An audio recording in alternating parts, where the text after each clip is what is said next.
Bismillahirrahmanirrahim. Assalamualaikum warahmatullahi wabarakatuh. Selamat siang rekan-rekan mahasiswa semuanya. Jadi untuk pertemuan kita yang pertama ya setelah UTS untuk mata kuliah biokimia itu saya yang melanjutkan, di mana yang pertama itu sudah disampaikan oleh Ibu Yola ya, yang berkenaan dengan struktur karbohidrat, struktur lipid, dan lain-lain. Jadi harapannya kalian sebelum mempelajari lebih lanjut terkait metabolisme karbohidrat harus sudah paham terlebih dahulu ya dari segi struktur karbohidrat itu seperti apa, kemudian penggolongannya bagaimana. Jadi untuk materi setelah UTS itu tidak lagi membahas terkait hal tersebut, tapi lebih fokus mengenai bagaimana metabolisme karbohidrat di dalam tubuh kita ya. Baik, sebelum saya lanjut ya, jadi kita harus tahu dulu apa sih karbohidrat ya, yang itu sudah kalian peroleh ya di mata kuliah biokimia di awal kali pertemuan dengan Ibu Yola. Jadi untuk yang kali ini kita akan lebih membahas terkait metabolisme.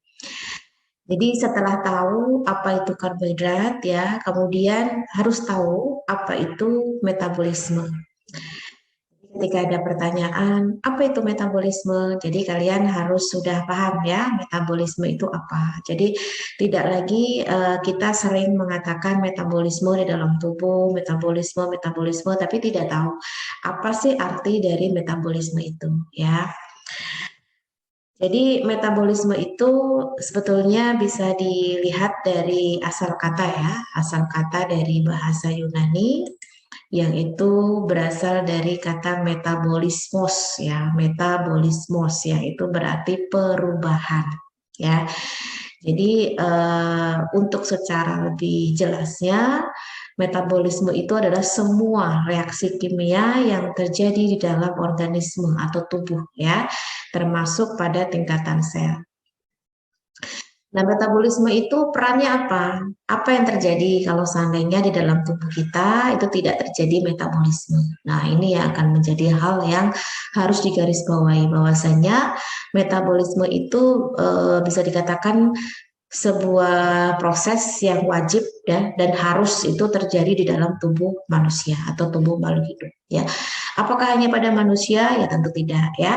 Semua makhluk hidup, baik itu yang sifatnya uniseluler, baik itu yang sifatnya multiseluler, itu melakukan proses metabolisme di dalam tubuhnya ya.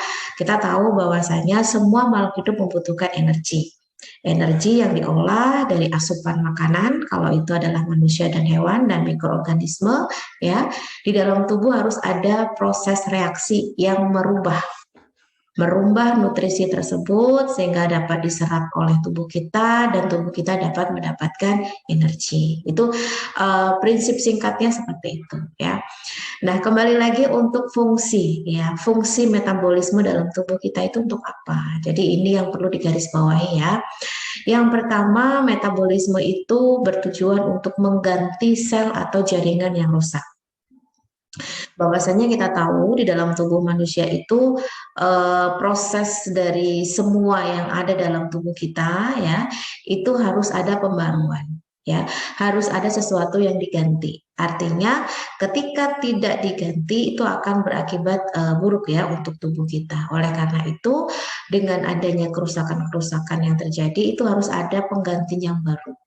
Oleh karena itu, metabolisme itu memegang peranan yang sangat vital ya dalam hal ini untuk mengganti sel atau jaringan yang rusak. Begitu. Yang kedua, metabolisme ini berperan dalam respirasi jaringan pada tubuh. Jadi kalau membahas tentang respirasi, tentu kita bukan yang bersifat respirasi itu bagaimana cara organ respirasi kita itu menghirup oksigen, mengeluarkan CO2 ya. Tidak sebatas itu. Tetapi kita harus tahu bahwasannya hasil dari respirasi di mana kita mendapatkan oksigen itu harus diedarkan di seluruh bagian tubuh kita. Ya, artinya tingkat sel itu pun harus mendapatkan asupan oksigen karena di sanalah semua proses berawal. ya, di mana sel kita memegang peranan penting untuk proses metabolisme. Yang ketiga untuk pertumbuhan jaringan tubuh. Nah, ini berkaitan dengan mengganti atau jaringan sel mengganti sel atau jaringan yang rusak tadi ya. Bahwasanya dengan adanya pertumbuhan itu artinya sel itu akan terus membelah. Ya, ketika membelah berarti otomatis akan mengganti sel-sel yang rusak itu tadi, baik itu yang bersifat alami maupun yang karena adanya faktor lingkungan ya yang membuat sel itu rusak, maka harus adanya upaya untuk memperbaiki ya dengan pertumbuhan jaringan yang baru. Kemudian fungsi selanjutnya untuk menyusun unit pembangun sel ya. Ini juga berkenaan dengan bagaimana tubuh kita itu harus ada pembaruan ya dari tingkat sel maupun jaringan. Memang tidak semua jaringan dalam tubuh kita itu bisa dengan mudah untuk diperbaiki ya. Contohnya saraf. Oleh karena itu, hati-hati betul dengan satu jaringan tersebut. Kenapa? Karena jaringan saraf ini pada dasarnya ketika sudah mengalami kerusakan itu tidak bisa diperbaiki. Ya, oleh karena itu sangat sulit sekali bagi jaringan saraf yang ketika sudah mengalami kerusakan itu akan seperti kembali ke normal. Kalaupun toh memang sembuh, tapi tentu akan beda dengan mereka yang tidak terjadi hal yang mungkin merusak ya dari jaringan saraf tersebut. Begitu. Kemudian yang terakhir untuk menghasilkan energi. Nah ini yang saya sebutkan di awal ya. Metabolisme itu penting sekali dalam tubuh kita yang berkenaan dengan bagaimana nutrisi yang masuk dalam tubuh kita sehingga tubuh kita itu mampu untuk menyerap ya. Karena tubuh kita itu tidak mungkin menyerap utuh dari makanan yang masuk yang kita makan. Jadi istilahnya harus dibentuk sari-sari makanan terlebih dahulu ya dalam bentuk yang lain tentunya bukan lagi karbohidrat ya kalau kita makan nasi, bukan lagi itu protein kalau kita makan telur ya, bukan lagi itu misalkan lemak kalau kita makan telur yang kuningnya atau mungkin daging ya yang itu mengandung lemak. Jadi baik itu karbohidrat, baik itu protein, baik itu lemak itu harus dirubah menjadi bentuk yang lain ya sehingga tubuh kita dapat menyerap yang disebut dengan istilah sari-sari makanan itu maksudnya. Nah, ketika tubuh kita itu sudah menyerap, berarti harus ada proses kelanjutannya, di mana proses metabolisme ini berperan penting dalam hal itu. Bagaimana tubuh kita itu dapat menghasilkan energi dari nutrisi atau makanan yang kita makan. Ini korelasinya sangat penting sekali ya dalam kelangsungan hidup manusia. Kalau itu manusia ya, yang jelas semua makhluk hidup. Tidak mengenal apakah itu uniseluler, apakah itu multiseluler. Semua makhluk hidup harus mengalami proses metabolisme meskipun mekanismenya berbeda ya. Jadi apa namanya kalau semisal ditanya apakah semua metabolisme itu menghasilkan energi? Nah, tentunya di sini kita harus pilah dulu. Metabolisme itu terbagi menjadi dua ya.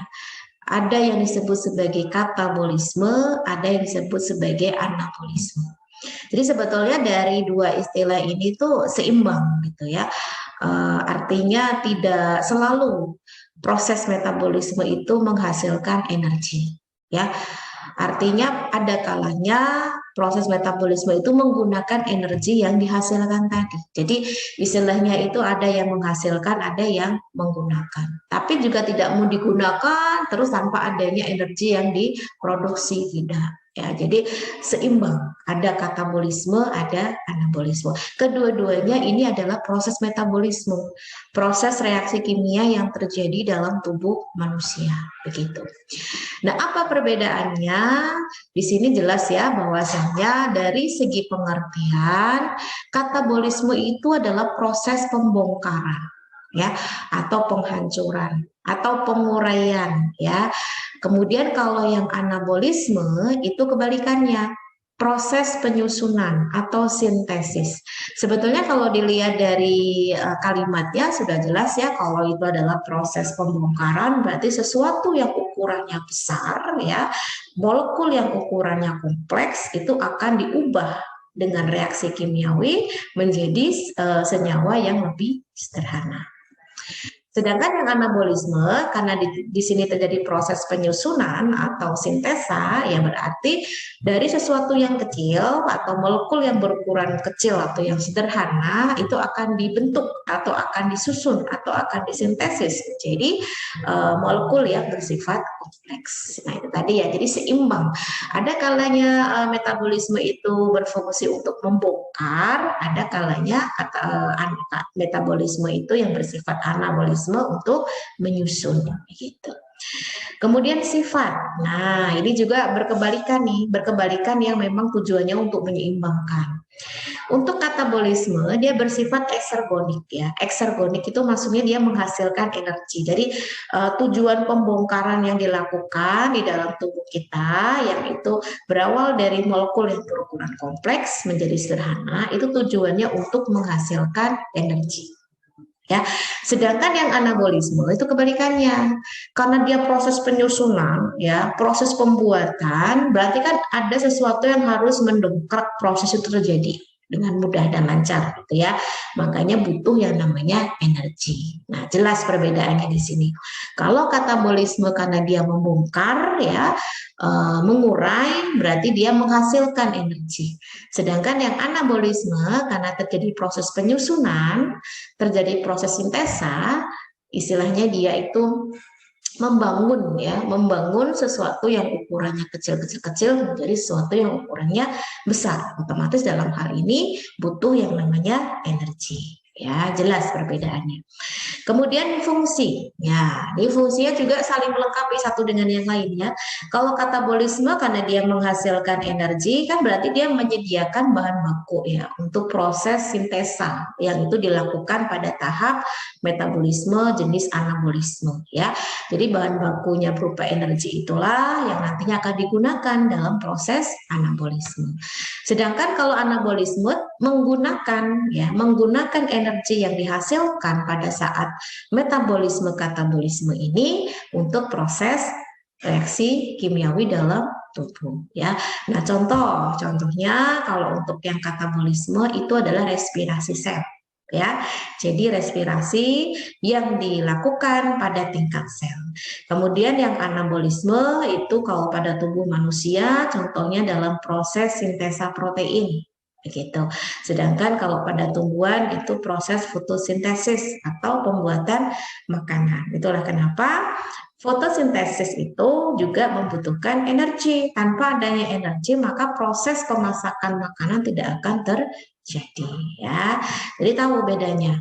Nah, ini adalah gambar ya, gambar yang bisa menganalogikan pengertian dari katabolisme dan anabolisme. Di sini untuk anabolisme ya, kalian lihat di sini membutuhkan energi di mana awalnya adalah molekul-molekul kecil yang disusun ya dari proses sintesa tadi membentuk molekul besar. Sedangkan yang katabolisme energinya di bawah, berarti inilah yang dihasilkan. Berawal dari molekul yang berukuran besar ya, kemudian terjadi proses kimiawi yang itu bersifat katabolisme ya atau diuraikan atau dihancurkan atau dibongkar ya menjadi molekul-molekul yang ukurannya lebih sederhana atau kecil dan akan dihasilkan energi begitu ya. Itu adalah proses metabolisme yang terjadi di dalam tubuh kita. Kapan kita mengalami katabolisme, kapan kita mengalami anabolisme itu tergantung dari proses yang terjadi apa. Kalau misalkan di dalam tubuh kita terjadi proses respirasi sel, ya berarti yang terjadi adalah katabolisme. Kalau di dalam tubuh kita itu terjadi sintesa protein, berarti dalam tubuh kita itu terjadi anabolisme. Karena hal yang sangat berbahaya sekali ketika di dalam tubuh kita itu tidak bisa terjadi sintesis protein, ya. Artinya protein-protein yang memang dibutuhkan oleh tubuh kita tidak bisa menghasilkan hal tersebut. Nah, ini kan hal yang berbahaya tentunya ya. Artinya dengan secara alami tubuh kita itu bisa melakukan sintesa protein, itu akan menjadi keuntungan tersendiri dalam tubuh kita. Namun dalam hal ini kita harus memberikan support yang kuat supaya di dalam tubuh kita itu proses katabolisme untuk menghasilkan energi yang nantinya akan digunakan dalam sintesa protein itu dapat berjalan dengan baik. Energi dari mana? Ya dari asupan makanan, dari nutrisi makanan yang kita makan. Nah, itu harus dalam kondisi yang seimbang ya. Nah, sebelum saya melanjut untuk tahap-tahapannya, saya akan menjelaskan terlebih dahulu terkait metabolisme dasar manusia ya. Jadi kenapa sih manusia itu harus makan? Kenapa sih hewan itu harus makan gitu ya? Kenapa tumbuhan juga harus makan meskipun dengan cara yang berbeda begitu? Kenapa mikroba juga harus makan gitu kan? Karena semua makhluk hidup yang menjadi syaratnya yang pantas disebut sebagai label makhluk hidup itu ketika memiliki kemampuan untuk makan. Ya, kalau nggak makan ya berarti bukan makhluk hidup, berarti dia sifatnya adalah abiotik ya atau benda mati gitu. Nah, kalau pada manusia, ya saya ambil contoh manusia lah ya. Pada manusia itu tidak hanya membutuhkan satu asupan, misalkan hanya karbohidrat itu tidak gitu ya. Membutuhkan asupan yang lain, misalkan protein, lemak ya. Meskipun dalam hal ini kita harus memperhatikan jumlah kalori yang ada. Tentunya dari ketiga sumber nutrisi ini yang paling gede itu adalah yang lemak gitu. Jadi bisa dikatakan kalau memang kita sudah tahu lemak itu adalah kalorinya tinggi, berarti kita bisa mengurangi, tapi bukan berarti menghilangkan. Karena lemak itu sendiri fungsinya sangat penting untuk tubuh kita. Nah, nanti kita akan masuk di bab lemak ya untuk pertemuan selanjutnya. Kemudian karbohidrat ya, karbohidrat ini bisa dikatakan musuh besar bagi mereka yang mau diet gitu ya. Tetapi boleh kita mengurangi itu jauh lebih baik atau malah mengganti sumber karbohidrat yang kalorinya itu lebih rendah daripada nasi misalkan ya. Tetapi bukan berarti dihilangkan sama sekali. Itu sebuah teori atau sebuah metode yang salah gitu ya. Kenapa? Karena kita butuh karbohidrat itu sebagai sumber energi untuk metabolisme dalam tubuh kita menghasilkan energi begitu ya. Boleh kok kita itu mengurangi itu baik gitu ya dalam tubuh kita, tetapi tidak boleh menghilangkan sama sekali. Kalau memang tantangan untuk mengkonsumsi nasi, kita bisa mengganti yang lain. Tentunya banyak kan makanan-makanan lain yang dia masuk ke dalam makanan untuk yang mengandung tinggi karbohidrat ya, tetapi kalorinya itu masih di bawah nasi gitu ya. Nah, ini akan menjadi prinsip dasar yang harus dipahami ya sebelum kita memutuskan untuk menghilangkan sama sekali. Protein pun begitu ya. Jadi protein ini juga bisa dikatakan menjadi bagian yang untuk pembentuk tubuh ya, atau bisa dikatakan sebagai pembangun tubuh. Sel-sel tubuh kita itu tidak akan bisa terbentuk dengan baik kalau di dalam tubuh kita tidak ada protein. Jadi logikanya tadi kalau misalkan dalam tubuh kita itu tidak ada sintesa protein yang terjadi, ya itu berarti ya sudah bisa disimpulkan ya sel-sel kita pun jangankan untuk membelah lebih lanjut ya, jangankan untuk mengganti sel-sel yang rusak gitu ya. Untuk mempertahankan diri pun sudah sulit gitu ya. Artinya dalam hal ini kita harus paham betul bahwa kita tetap butuh ya namanya asupan nutrisi yang bersifat makro. Ini makro ya, karbohidrat, protein, lipid itu sifatnya adalah makro dalam tubuh kita yang jumlahnya yang dibutuhkan banyak. Banyak tuh artinya kita rutin gitu ya. Dalam sehari, 2 hari, bahkan seterusnya gitu. Tapi kalau yang unsur-unsur mikro itu tidak selalu setiap saat kita membutuhkan itu. Nah, di sini kita perhatikan ya. Tadi saya menyebutkan bahwasannya metabolisme itu salah satu yang menjadi penentu keberhasilan tubuh kita untuk menghasilkan energi atau tidak ya. Karena makanan yang kita masukkan ke dalam tubuh kita itu tidak bisa langsung diserap oleh tubuh kita kalau belum diubah menjadi bentuk yang lain. Ya, apakah serta merta tubuh kita mampu menyerap nasi gitu ya, nggak bisa gitu ya.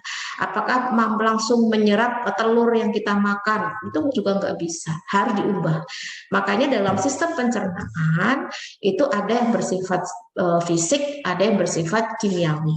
Ya, kalau yang bersifat fisik berarti hanya terjadi perubahan bentuk ukuran. Nah, gunanya gigi, nah itu ya, ini kembali ini bisa nyangkutnya banyak banyak sistem ini ya.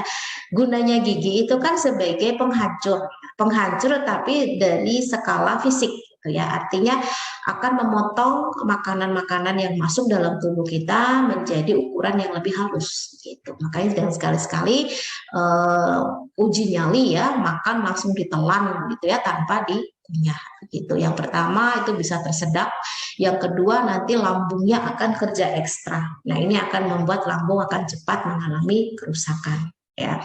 Bahkan menurut medis ya, mengunyah yang baik itu berapa?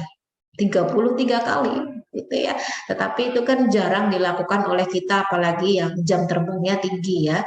Untuk makan itu tidak boleh lama-lama. Makan cukup 10 detik misalkan. Nah, itu kan sebetulnya berbahaya ya, bisa tersedak dan juga bisa mengganggu sistem pencernaan di lambung. Nah, harus diubah dalam bentuk lain, itu tidak hanya dalam bentuk fisik ukuran, tapi juga kimiawi ya. Kalau dia terjadi metabolisme secara kimiawi atau pencernaan secara kimiawi, tentu di sini tidak hanya membutuhkan gigi ya, kita membutuhkan namanya enzim. Enzim yang bisa merubah menjadi senyawa baru atau bentuk yang baru ya, yang itu harus dan ada dan wajib ada ya di dalam sistem pencernaan. Misal adanya enzim amilase ya, enzim amilase di dalam rongga mulut kita ya, itu berfungsi untuk apa ya? Yang tentunya untuk mengubah karbohidrat menjadi glukosa. Itu kan sudah bentuk yang lain antara karbohidrat dengan glukosa. Lihat kembali materi yang disampaikan Bu Yola. Struktur karbohidrat seperti apa? Struktur glukosa seperti apa? Itu sudah beda. Artinya terjadi perubahan bentuk yang tidak hanya secara fisik, tetapi juga terjadi secara kimiawi. Nah, sama halnya dengan karbohidrat, protein, lipid, ya, itu juga harus diubah menjadi bentuk yang lain. Tidak hanya secara fisiknya saja yang ukurannya berubah, tetapi kimiawinya pun juga harus mengalami perubahan struktur. Nah, dalam hal ini karbohidrat, ketika kita mengkonsumsi karbohidrat, itu baru bisa diserap oleh tubuh kita atau mungkin dilanjutkan untuk tahap berikutnya. Itu ketika karbohidrat sudah dalam bentuk gula sederhana atau yang kita sebut sebagai glukosa. Ya, kalau belum terbentuk glukosa, maka tubuh kita tidak bisa melakukan tahap berikutnya untuk menghasilkan energi. Ya. Protein pun begitu. Protein juga tidak bisa secara utuh langsung diserap oleh tubuh kita, juga tidak bisa. Harus dilakukan proses pencernaan terlebih dahulu, ya, baik secara fisik maupun kimiawi dengan enzim tertentu sehingga membentuk bentuk baru, ya, yaitu asam amino. Nah, kemudian lipid juga begitu, atau lemak ya. Lemak atau lipid itu pun juga tidak bisa langsung diserap oleh tubuh kita, harus diubah menjadi bentuk yang lain. Apa itu? Asam lemak dan gliserol. Apakah sampai di sini saja? Tentu tidak ya. Akan ada kelanjutan lagi, yakni tahap katabolisme. Ya, tahap katabolisme itu akan mengubah semua yang masuk ke dalam tubuh kita, baik itu dalam bentuk glukosa, asam amino, ya, asam lemak atau gliserol, ya, ini akan menjadi asetil CoA. Nah, ini sudah bukan lagi bentuk makanan kalau ini ya. Ini disebut sebagai sari-sari makanan begitu ya, bukan lagi dalam bentuk makanan gitu. Nah, asetil CoA ini nantinya akan dilakukan proses siklus Krebs atau siklus asam sitrat ya, yang nantinya akan menghasilkan ATP. Ini loh yang kita nantikan, energi. Ya, jadi sebetulnya kalau dibahas ya, makan itu kan sebenarnya terasa enak itu kan di lidah ya. Ini enak apa enggak, rasanya tuh manis, gurih atau apa itu kan di lidah ya. Ketika sudah masuk tenggorokan, kerongkongan dan masuk ke lambung, kan udah nggak ada rasa.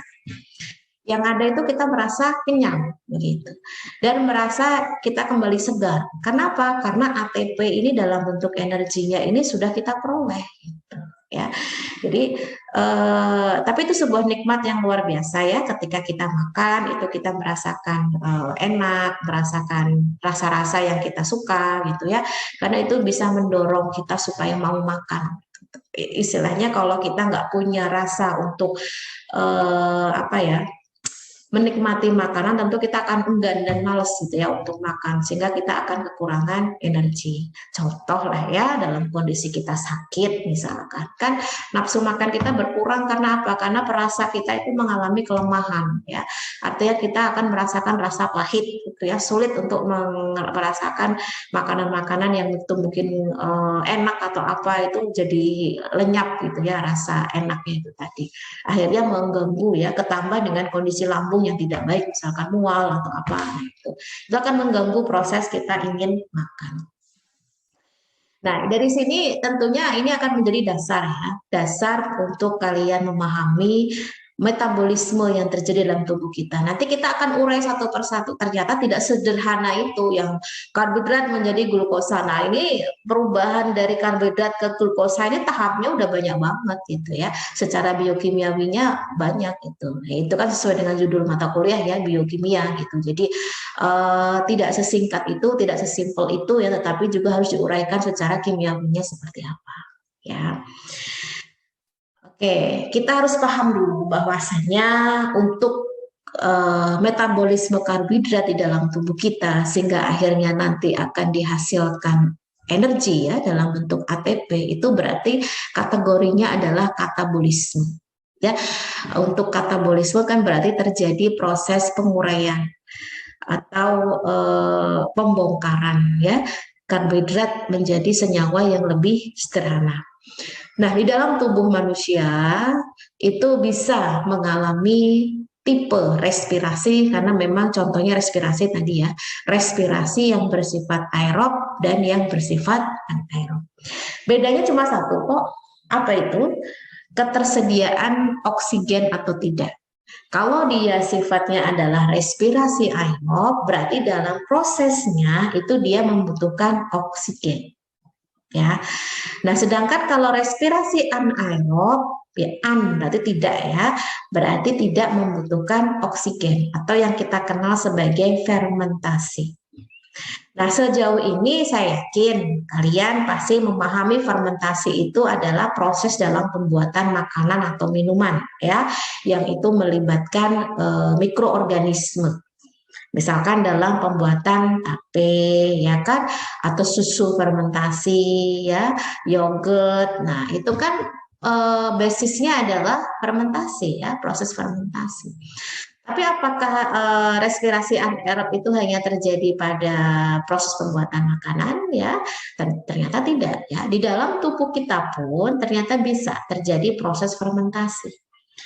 Tapi fermentasinya beda dengan yang dalam pembuatan tape atau pembuatan susu yogurt tadi itu ya.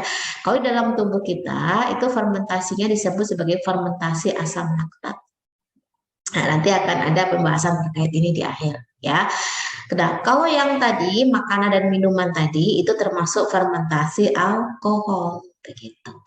Jadi bukan air ya. Jadi kalau misalkan kalian masih menyebut cairan yang keluar pada saat pembuatan tape ya, itu kan kebanyakan orang bilang adalah air tape. Air itu kan rumus kimianya apa? H2O, ada oksigen di sana. Logikanya pembuatan tape tidak melibatkan oksigen gitu. Kok bisa ada oksigen di sana? Itu nggak masuk akal ya. Berarti itu bukan air ya. Hanya saja sebutan kita saja yang menyebutkan itu adalah air tape gitu.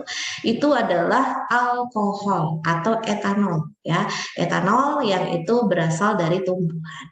Ya, oleh karena itu kita harus hati-hati dalam hal ini karena reaksi itu sangat menentukan hasilnya gitu. Selama di dalam reaksi tidak melibatkan oksigen, ya nggak mungkin ya akhirnya ada oksigen gitu ya. Jadi kalau kalian pernah melihat orang tua atau saudara atau yang lainnya yang pernah membuat proses pembuatan tape itu kan tidak boleh bersinggungan dengan udara gitu ya, ditutup rapat ya, nggak boleh bolak-balik dilihat. Kenapa? Karena nanti nggak jadi gitu.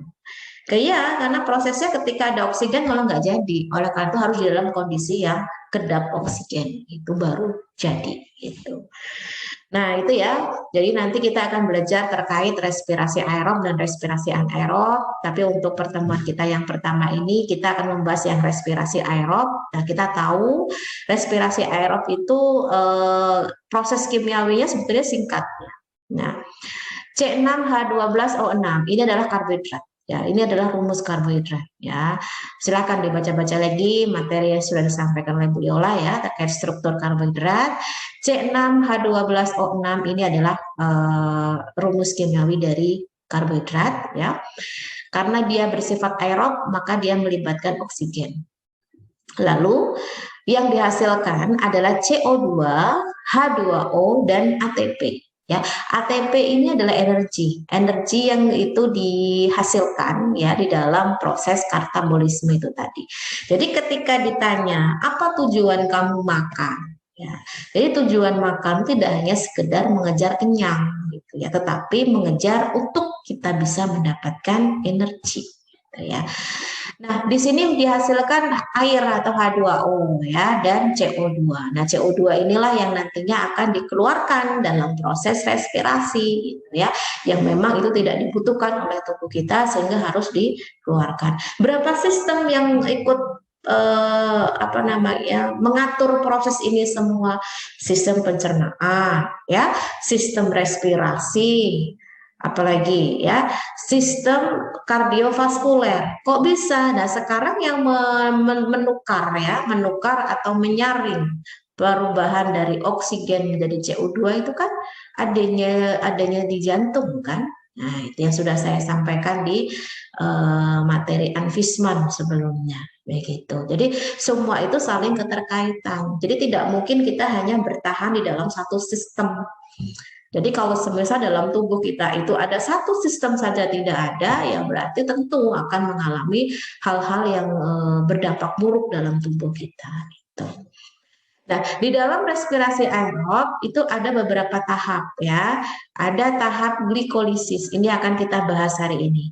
Ya, ada tahap siklus atau Daur-Krebs dan sistem transport elektron yang nanti kita bahas insya Allah minggu depan. Ya, jadi ada 2 pertemuan yang memang kita membahas terkait respirasi aerob. Ya, nah di antara proses glikolisis menuju siklus atau Daur-Krebs itu ada bisa dikatakan ini adalah reaksi perantara ya, reaksi yang kita sebut sebagai dekarboksilasi oksidatif ya. Kenapa dia tidak dimasukkan ke dalam tahap di sini glikolisis kemudian dekarboksilasi oksidatif? Kenapa? Karena tahap-tahap yang utama ini adalah tahap yang memang dihasilkan ATP atau energi. Nah, sedangkan dekarboksilasi oksidatif tidak dihasilkan energi, tetapi dia sebagai perantara yang nantinya akan mengubah senyawa dari hasil glikolisis sehingga siap untuk masuk ke dalam siklus Krebs gitu. Ya, jadi tetap itu dimasukkan ke dalam tahap respirasi aerob, tapi bukan sebagai tahap utama. Bisa masuk ke dalam tahap glikolisisnya, tetapi paling akhir sebelum dia masuk ke siklus Krebs. Ya, nah kita bahas ya di sini. Tadi sudah saya jelaskan di sini bahwasanya respirasi itu dapat bersifat aerob dan anaerob. Nanti kalian akan tahu perbedaan secara prinsip dasarnya, ya. Jadi sebetulnya baik itu aerob maupun anaerob, kalau itu pada manusia ya, itu berawal dari nutrisi yang kita makan, ya. Di sini yang kita makan salah satunya adalah karbohidrat ya. Jadi di dalam karbohidrat itu akan terjadi proses pencernaan dalam tubuh kita ya, baik itu yang melibatkan enzim ya, enzim amilase. Itu yang akan mengubah karbohidrat menjadi glukosa.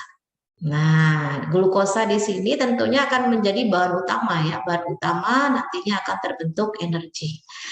Nah, glukosa ini sebelum dia menghasilkan energi itu akan melalui beberapa tahap yang kita kenal sebagai tahap glikolisis yang saya sebutkan tadi ya, glikolisis.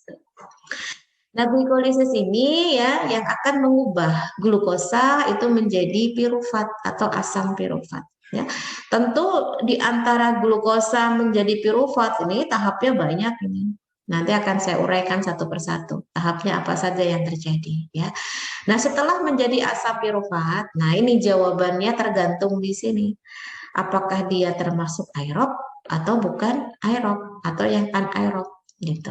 Kalau dia termasuk ke dalam aerob ya, dia akan mengalami oksidatif yang itu masuk ke dalam siklus Krebs.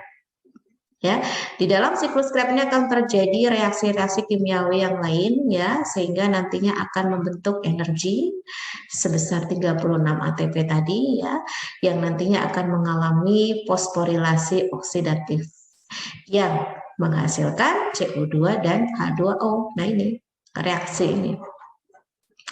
Jadi CO2, H2O, dan ATP yang berjumlah 36 ini baru bisa terbentuk ketika glukosa ya yang hasil dari degradasi karbohidrat tadi itu masuk ke dalam siklus Krebs. Jadi kalau nggak masuk ke dalam siklus Krebs itu yang nggak akan terbentuk CO2, H2O, dan ATP. Lalu kalau misalkan dia bukan atau tidak masuk ke dalam siklus Krebs berarti dia masuk ke dalam anaerob. Tadi anaerob ada dua macam ya. Ada yang fermentasi alkohol, ada yang fermentasi asam laktat. Kalau dia fermentasi alkohol, berarti dia masuk ke sini nih, anaerob alkoholik fermentasi. Ini dilibatkan dari tahap pembuatan tape ya, susu fermentasi ya, itu kan berawal dari karbohidrat juga, dari glukosa gitu, yang dipecah menjadi piruvat yang nantinya akan masuk ke tahap fermentasi sehingga akan dihasilkan CO2 dan etanol, bukan air ya. Karena air ini hanya dihasilkan dari tahap aerob saja.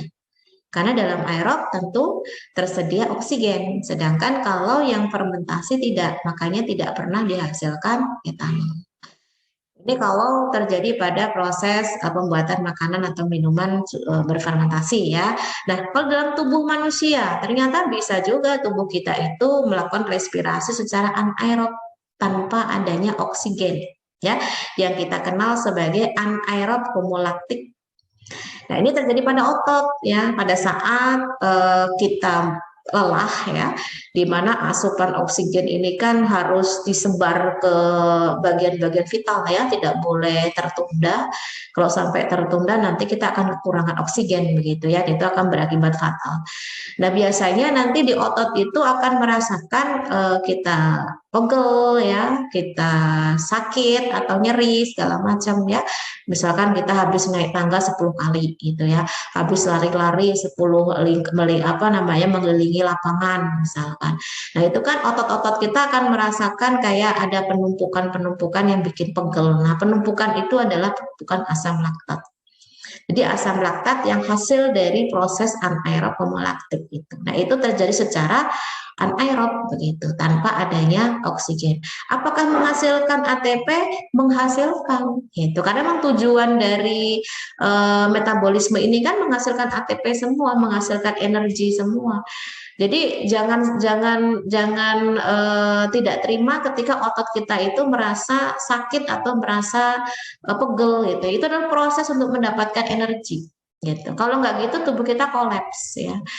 Nah, ketika tubuh kita kolaps itu akan berbahaya secara vitalnya gitu. Meskipun ketika kita mengalami respirasi anaerob homolaktik ini jumlah energinya tidak sebesar energi yang ketika dilakukan secara aerob gitu. Tapi lumayan untuk menutupi kekurangan yang ada gitu, untuk menambal kekurangan oksigen di dalam tubuh kita. Nah, ini prinsip dasarnya ya, tahu bedanya ketika tubuh kita itu melakukan proses respirasi aerob itu akan masuk ke dalam siklus Krebs ya. Sedangkan ketika tidak maka dia akan melibatkan otot untuk terjadi respirasi anaerob homolaktik ya. Nah, kita masuk ke tahap glikolisis ya. Tahap glikolisis itu sebetulnya apa sih? Nah, tadi itu kan awal mulanya adalah bahan utama karbohidrat.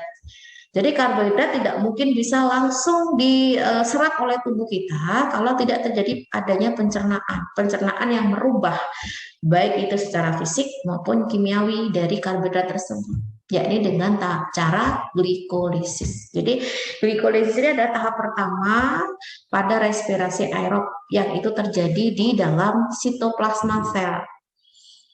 Jadi kalau selnya dalam kondisi baik, maka glikolisis insya Allah akan berjalan dengan baik gitu. Padahal syarat untuk sel itu bisa tumbuh adanya protein. Jadi semua saling mempengaruhi satu dengan yang lain gitu ya. Apa yang terjadi kalau misalkan sel kita mengalami kerusakan? Ya, tahap glikolisis tidak akan bisa berjalan dengan baik, begitu saja logikanya. Berarti kita harus memberikan support terhadap sel sehingga sel itu bisa menjalankan fungsinya dengan baik, salah satunya dalam tahap glikolisis. Ini baru tahap awal. Tahap awal untuk mendapatkan energi. Ya, tapi kita tidak bisa mengatur sedemikian rupa yang sangat begitu jelimetnya ya, rumitnya reaksi-reaksi kimia dalam tubuh kita. Kita taunya cuma terima beres kan begitu. Ya, kita taunya kalau habis makan tuh kenyang kan gitu ya. Jadi kenyang kemudian kita bisa seger kembali ya karena kita sudah mendapatkan energi dari proses glikolisis. Ini tahap awal, belum nanti ada tahap kedua dan ketiga ya. Karena ada berapa tahap tadi? Ada glikolisis, ya, ada siklus Krebs, ada sistem transfer elektron, baru energi itu dapat diperoleh.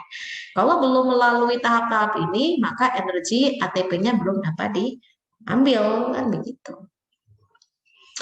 Kemudian pada tahap ini molekul glukosa akan diuraikan menjadi senyawa lebih sederhana. Ini adalah prinsip dari katabolisme ya, kembalikan dari anabolisme dari tadi ya. Nah, untuk hasil akhirnya ini saya kasih tahu di awal ya. Jadi hasil penguraian dari tahap glikolisis ini yang itu memecah molekul glukosa ya pada tahap glikolisis itu berupa ATP ya sejumlah 2, kemudian asam pirufat itu 2 dan NADH itu 2. Ini adalah hasil akhir ya, hasil akhir dari tahap glikolisis. Tapi belum selesai, nanti akan masuk ke dalam tahap dekarboksilasi oksidatif dan siklus Krebs gitu.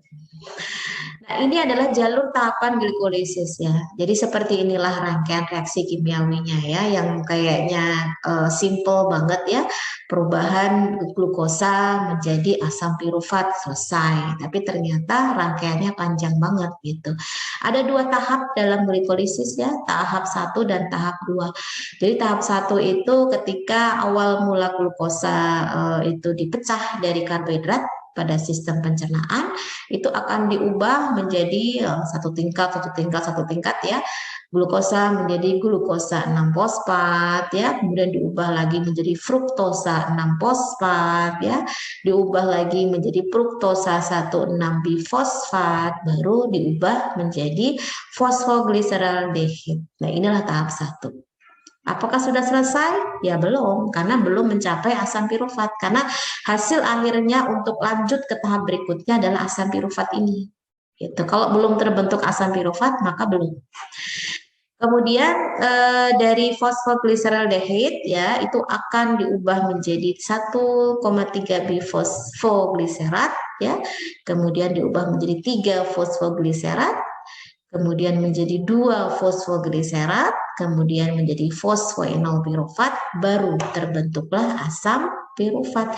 Ini adalah glikolisis tahap kedua. Baru asam pirufat inilah yang nantinya akan mengalami dekarboksilasi oksidatif. Menjadi apa? Nah, nanti akan kita lihat. Sekarang saya akan menjelaskan untuk setiap tahap perubahan-perubahan ini. Ya, yang menjadi sorotan utama adalah enzim. Jadi nanti silakan kalian amati karena setiap perubahan, misal glukosa menjadi glukosa 6 fosfat, itu enzimnya apa? Itu berbeda dengan perubahan menjadi dari glukosa 6 fosfat menjadi fruktosa 6 fosfat. Itu enzimnya apa? Kita bahas satu persatu ya. Ini adalah reaksi glikolisis tahap 1, berarti tahap 1 masih yang ini ya. Dari 1, 2, 3, 4 ya. Langkah 1 ya, langkah 1 ini ternyata enzim yang dibutuhkan adalah heksokinase ya. Heksokinase ini maksudnya enzim itu sangat berperan penting untuk mengkatalis fosforilasi yang terjadi karena glukosa ini harus mengalami fosforilasi dulu ya, yakni proses penambahan gugus fosfat ya, gugus fosfat ke molekul yang itu berasal dari ATP yang dibutuhkan. Ya, jadi ATP ini sangat diperlukan untuk penambahan gugus fosfat ya. Gugus fosfat yang itu berasal dari ATP ini tadi yang melibatkan enzim heksokinase. Jadi yang berwarna blok hitam ini adalah perubahan dari sebelumnya ya. Jadi adanya penambahan gugus fosfat di sini dengan bantuan enzim heksokinase untuk mengalami fosforilasi ya. Kemudian ada juga selain enzim heksokinase ada juga di sini magnesium ya, Mg. Jadi magnesium itu terlibat untuk melindungi muatan negatif dari gugus fosfat ATP ya, sehingga akan dihasilkan glukosa 6-fosfat. Nah, inilah yang hasil dari tahap kedua, glukosa 6-fosfat. Jadi perubahan glukosa menjadi glukosa 6-fosfat itu dibantu oleh enzim heksokinase dan adanya magnesium. Nah, ini adalah hasilnya, hasil dari glikolisis tahap 1 ya, langkah pertama. Selain itu akan dihasilkan ADP dan hidrogen. Nah, apakah selesai? Tentu tidak. Kita akan lanjut tahap yang langkah kedua. Langkah kedua tadi akan menghasilkan apa? Fruktosa 6-fosfat. Kita lihat enzimnya apa yang terlibat. Enzim yang terlibat adalah fosfoglukosa isomerase. Ya, ini fosfoglukosa isomerase yang mana akan ada konversi ya, perubahan glukosa 6-fosfat menjadi fruktosa 6-fosfat. Ya, yang kita kenal ini sebagai reaksi isomerisasi. Ya, jadi penyusunan kembali ikatan karbon oksigen untuk mengubah cincin yang beranggotakan 6 menjadi 5. Ini kan 6 ya. 1, 2, 3, 4, 5, 6 menjadi 5. Nah, ini saya rasa kalian sudah paham ya di materi sebelumnya terkait struktur-struktur dari karbohidrat atau glukosa. Karena fruktosa itu juga bagian dari golongan karbohidrat ya. Yang ketiga, coba lihat lagi yang ketiga. Yang ketiga tadi akan membentuk apa ini? Fruktosa 1,6-difosfat. Oke, enzim apa yang terlibat di dalamnya? Enzimnya adalah fosfofruktokinase atau kita singkat PFK. Gitu ya. Dan magnesium di sini yang akan mengubah dari fruktosa 6-fosfat menjadi fruktosa 1,6-bifosfat dan ADH plus hidrogen. Ya, ini langkah ketiga. Nah, langkah keempat ini kita sebut sebagai aldolase ya. Jadi aldolase itu, jadi kalau kalian perhatikan di sini enzim aldolase itu dia ada dua cabang seperti ini ya. Ini berarti dia membentuk dua molekul ya. Dua molekul yang itu nanti ya ada masa perubahan fruktosa 1,6 fosfat bifosfat menjadi fosfoglyceraldehyde ya. Jadi ini sebagai enzim aldolasenya. Nah, jadi enzim aldolase ini untuk mengkatalis ya pembelahan dari sebelumnya ya fruktosa bifosfat untuk menghasilkan dua molekul karbon ya. Itu adalah gliseraldehyde 3-fosfat atau kita kenal GAP ya. Kemudian dihidroksiaseton fosfat DHAP. Ini adalah enzim dari isomerase trifosfat ya yang mereorganisasi ya DHAP ke GAP sehingga dapat melanjutkan glikolisis ya. Nah, dua molekul 3 karbon ini ya, ini belum sepenuhnya dikonversi glukosa menjadi pirufat. Makanya kita butuh yang namanya glikolisis tahap kedua ya, yaitu konversi ke pirufat. Karena belum bisa, karena kan tujuan kita tadi menghasilkan asam pirufat ya. Nah, tahap yang kedua ini ada berapa? Ada 5 langkah ya. Jadi reaksi yang mengubah kedua karbon tadi ini ya, GAP dan DHAP itu menjadi molekul menjadi pirufat ya, yang itu ada 5 langkah. Langkah yang pertama, tapi dia masuk ke langkah kelima glikolisis ya, karena kelanjutan. Tapi dia masuk ke tahap 2 glikolisis ya. Jadi di sini ada 2 peristiwa utama ya. Yang pertama GAP itu akan teroksidasi oleh koenzim NAD ya. NAD itu adalah nikotinamida adenin dinukleotida ya, atau kita singkat saja NAD itu boleh ya. GAP teroksidasi oleh koenzim NAD. Itu yang pertama. Yang kedua, molekul terfosforilasi dengan penambahan kelompok fosfat bebas. Nah, ini ada penambahan fosfat bebas di sini yang untuk mengkatalis ya reaksi dari GAPDH. Ini adalah enzimnya.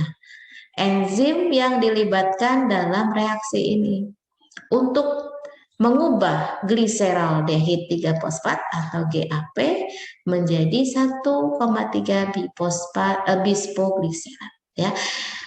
Kalau sulit untuk mengingat nama-nama enzim yang sangat begitu panjang ya, gliseraldehid 3 fosfat dehidrogenase, ini satu aja mungkin udah memakan waktu yang lama untuk menghafal. Kalian boleh menggunakan nama singkatannya GAPDH ya.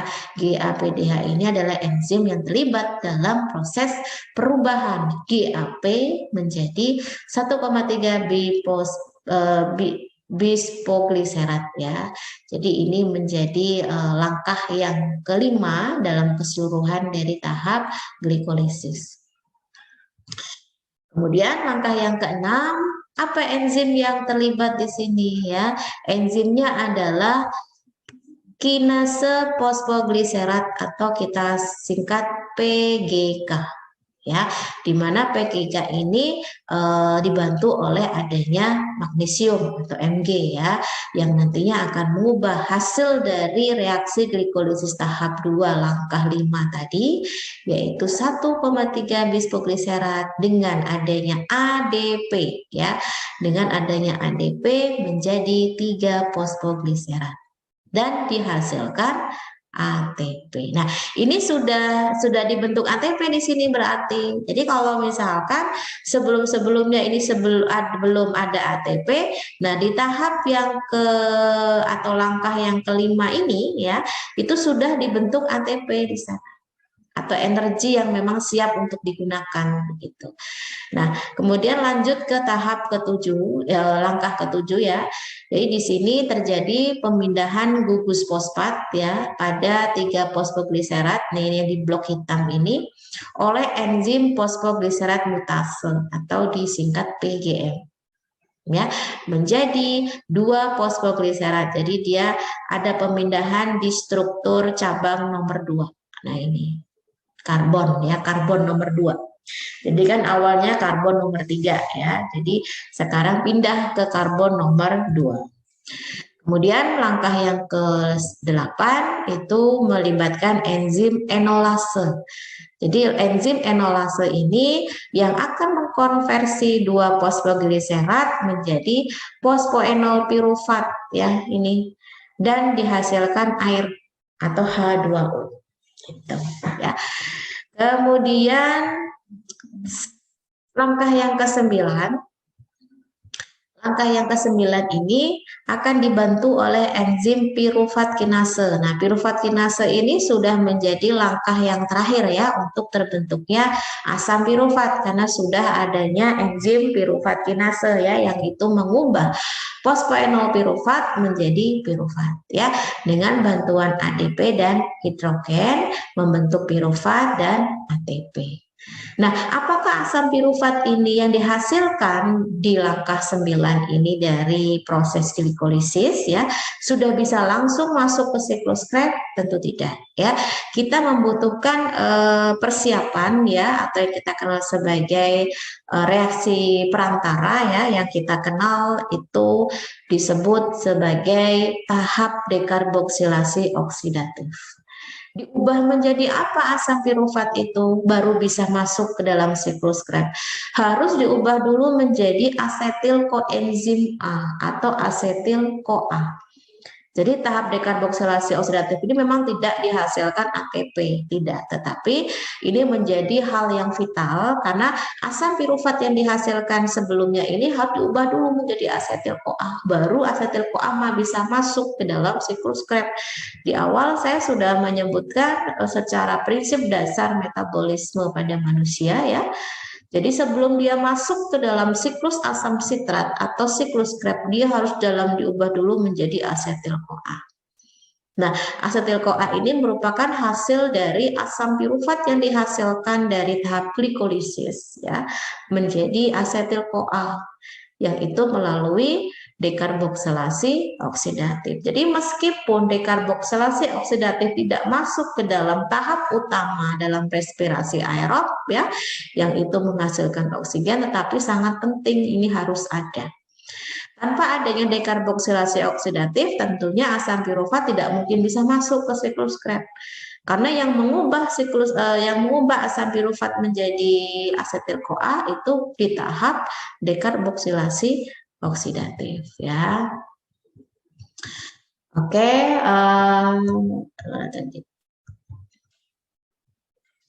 nah ini. Jadi di tahap perubahan asam pirufat menjadi asetil-CoA, ini dia membutuhkan NAD+. Jadi kalau ada tanda seperti ini berarti dia membutuhkan ya, berarti dia masuk. Nah itu kalau ada tanda panah keluar gini berarti dia mengeluarkan atau menghasilkan. Ya, jadi dia membutuhkan NAD+, kemudian dia menghasilkan NADH.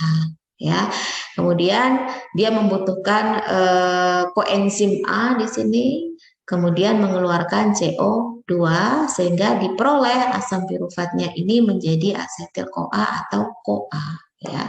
Koenzim A, asetil koenzim A. Nah, itu baru nanti asetil-CoA yang terbentuk dari tahap sebelumnya ini tadi baru bisa masuk ke siklus Krebs. Ya, siklus Krebs ada berapa tahap? Ada 8 tahap. Nah, ini yang nanti akan kita bahas di pertemuan berikutnya ya. Jadi prinsip-prinsip inilah yang harus kalian pahami. Materi yang saya persiapkan untuk kalian ini saya sudah buat sesingkat mungkin, sepadat mungkin dan yang memang penting ya. Jadi paling tidak apa yang sudah saya sampaikan ini kalian bisa menguasai ya, dari tahap-tahapnya, dari langkah-langkahnya, dari enzimnya apa yang terlibat ya, kemudian hasilnya apa gitu. Ini paling tidak kalian menguasai ini dari mata kuliah biokimia ya untuk katabolisme karbohidrat begitu. Baik, itu ya yang dapat saya sampaikan untuk pertemuan kita hari ini. Semoga dapat dipahami dan dapat disimak dengan baik. Tentunya nanti di hari kita Zoom itu saya akan mengadakan sesi diskusi ya. Sesi diskusi dari apa yang sudah saya sampaikan ini melalui video. Jadi harapannya kalian sudah menyimak sampai nanti jadwal kita Zoom untuk biokimia. Baik, terima kasih atas perhatiannya. Semoga dapat dipahami dari saya. Assalamualaikum warahmatullahi wabarakatuh.